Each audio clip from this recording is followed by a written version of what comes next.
sabrosura pa' ti que.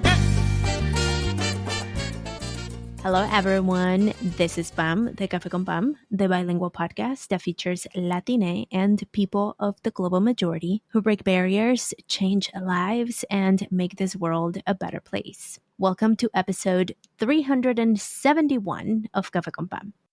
Today, it's just you and me. And today, we are diving into an essential topic, building your support squad, or as some people may call it, your network. But I say, choose your squad. Have you ever wondered how some people seem to have an amazing team or an amazing group of people around them? In this episode, we're going to break down how you can intentionally build your squad to help you thrive. This episode was inspired by a podcast interview I did with Naima Patterson on a series she's doing on friendships. I hope I say her name correctly. And I thought, why not share that concept with my audience? Y pues, aquí estamos. Let's do this. Let's start by defining what I mean by choosing your squad. Your squad is a group of people who play different roles in your life to support you and your growth. Think of them as your personal board of directors. This whole concept of choosing your squad actually began when I lost all my friends after I started my business. So I had to dig deep into my relationships and ways I connect with people. After that, we all experienced a pandemic, and I realized the way humans connect with each other also shifted. So I started teaching this concept inside of my programs. If you've been a part of the 30-Day Tapping Challenge or Align Mastermind, then you have learned a bit about this already. And if not, take a seat, grab your cafecito, and let's dive in. To start, let's set the tone so you understand how this concept of your squad works. If you were a house, there are different components of the house that serve different purposes. When it comes to your relationships, you also have different types of relationships and ways that you connect. So I've created some form of archetypes or concepts for the various types of people you connect with. And there are 5. The pillars. The pillars are the ones that hold space for you. These are for you always and unconditionally, and you can absolutely count on them to support you.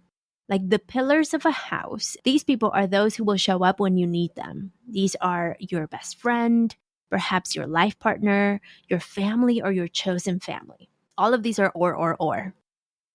Then, number 2, we have the walls. The walls are the ones that listen to you, las paredes, the ones that listen to you and support you, typically without expectation.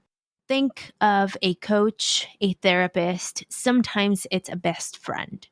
Walls and pillars are close, but they're not always the same. So they could be interchangeable, but they're not always the same. So they're different roles.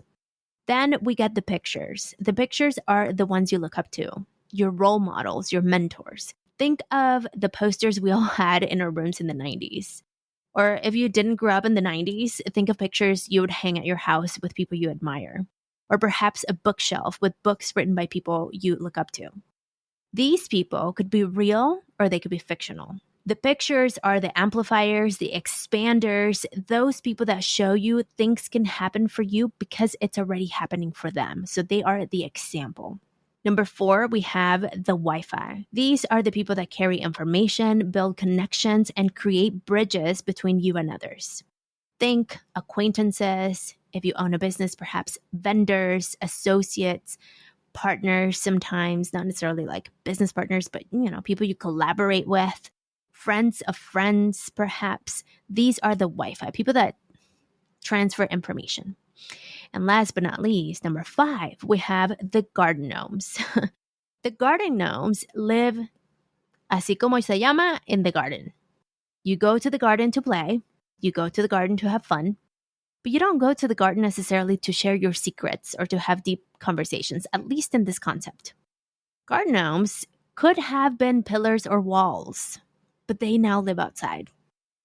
These could be old friends, these could be neighbors, old coworkers, old roommates, even family members. So garden gnomes aren't always garden gnomes. Garden gnomes perhaps started as a wall or maybe even a picture. And perhaps it's happened to me where I've had someone I actually looked up to, and then somehow we became friends, and then our chapter ended and they went into the garden gnome role. Those are the 5 types of roles that I have come up with that I think if you think about it, you might identify some people. And here, what's important is for us to realize that not all friendships are created equal. I actually don't call everyone a friend. You may know them, you could even hang out with them, but they're not necessarily your friend. So, my invitation is for you to take a good inventory of the people in your life and also to consider their role. Perhaps you'll find that some people you considered your pillar or even your wall have actually moved to the garden. It happens often. Does that mean that you'll stop talking to them? No, not always. But the dynamic and the way you connect with them has shifted, and we need to accept that. Perhaps my hope is that with this concept, you get freedom when it comes to setting and even creating expectations between your connections. Because friendships, I truly believe, don't have to be hard. They're not supposed to be work. They're supposed to be easy. So now that you know the types of people in your squad, we are now going to take action. So before I dive into the resources, let me share a quote that has actually changed the way that I think about the people that I hang out with. It's a quote by Dr. David McClelland from Harvard. It reads, "The people you habitually associate with determine as much as 95% of your success or failure in life." Think about it. The people you habitually associate with determine as much as 95% of your success or failure in life. So, to get even more clear, we're going to do 3 things. We're going to identify, nurture, and expand. Number 1, we're going to identify. We want to create that inventory. We want to reflect on your current relationships and perhaps figure out who fits what role. My invitation is to write down the names of the last 5 people you hung out with, the last 10 people you hung out with, and give each person the following rating. Energy. How much energy does this give you? Does this person give you when you hang out? From 1 to 5. If it's 5, you feel super energized, you feel excited at the end of your hangout. 1, you kind of like feel a little bit drained. Number 2, safety. How safe do you feel with this person? How safe do you feel to be yourself? How unmasked do you show up with this person? 0 or 1, you don't. 5, you feel very safe. Appreciation. How appreciated do you feel when you hang out with this person? Do they give you compliments? And this is not like cheesy compliments, but like, when sometimes you're like, I want to share this awesome win that I did today. And if they are the people that celebrate you and they're like, you deserve this, you feel appreciated. Flexibility. Number 4 is flexibility. Flexibility is how flexible they are, because there's also many times we exist with friendships with a lot of expectations. And I feel like this whole week I've been hearing a lot about friendships and the expectations of friendships and people being mad at each other because they don't feel appreciated. But it's the appreciation. Let me just clarify something, that the appreciation is not because of expectation. The appreciation is because it's organic. And so the flexibility piece comes with saying, how flexible are they with your dynamic, with your connection, with the way that you connect? So I have a friend, for example, who she checks all of the numbers. She gives me lots of energy. I do feel safe. I absolutely feel appreciated. Flexibility is a super 5, and I'll share the example, and I'll share about number 5 in a second. But so when it comes to flexibility with her, for example, many times we have a time to show up or hang out. She's very much someone who needs to have in-person connection, and I'm all for that. I'm actually not so much for that. She loves us being in person. And so we schedule things to do in person because I know that's how she feels appreciated. I could survive with our friendship being on text. But I know and I care about her. So I do show up in the way that she feels appreciated.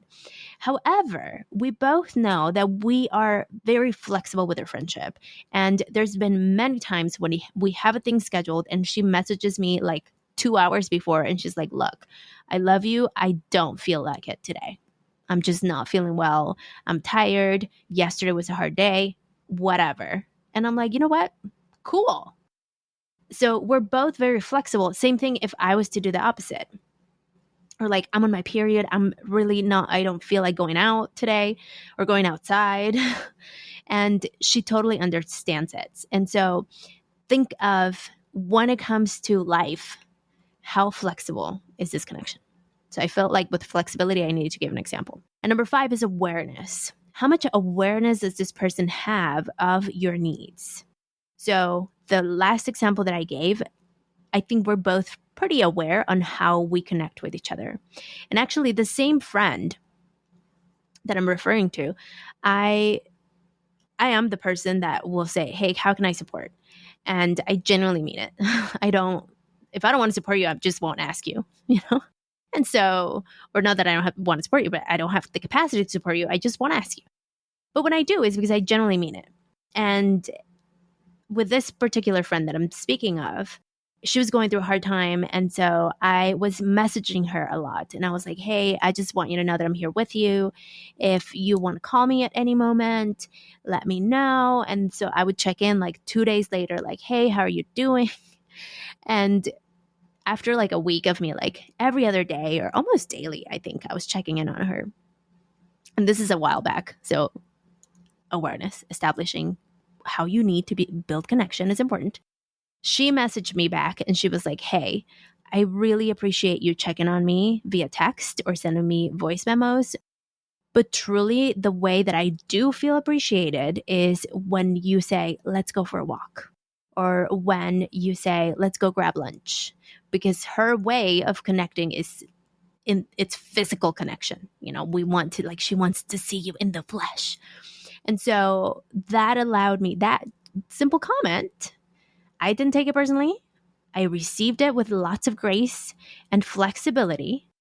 And it created awareness on how my friend feels appreciated and connected and safe and all of the things. And so I was like, you know what? Amazing. Thank you so much for sharing with me how you like to connect. Moving forward, if I want to support you, I'll just be like, hey, when are you free? Let's hang out. And she was like, that's perfect. And so we could literally go months without talking to each other. And then all of a sudden one Sunday, one of us is like, hey, do you want to go for a walk? Let's go. And that's how you have safety. So back to identifying. You want to reflect on your current relationships, identify who fits each role, and rate them. And you want to have a solid rating of where they are with you in your life. And be honest, you're not going to show them this. You know, you're not going to be like, hey, here are the results of your friendship test. You know, this is just personal for you. But it gives you some clarifying data, because as a marketer, I've been taught to make decisions based on data. And so I always come back to, how do we make decisions based on data and even for a personal life? So I created this thing and I hope it serves you. Number 2, nurture. So now that you've identified who's in your squad, then you want to nurture who's already in your squad. You want to schedule your check-ins. You want to show appreciation with however people want to connect or feel like they connect with you. You want to show up for them. You want to ask them, how does it feel if I show up for you this way? Also, you want to honor how you would like to connect to people, because it's not just about giving, but it's also about allowing yourself to receive. So nurturing is step number 2, and step number 3 is expanding. So expanding, there's going to be gaps.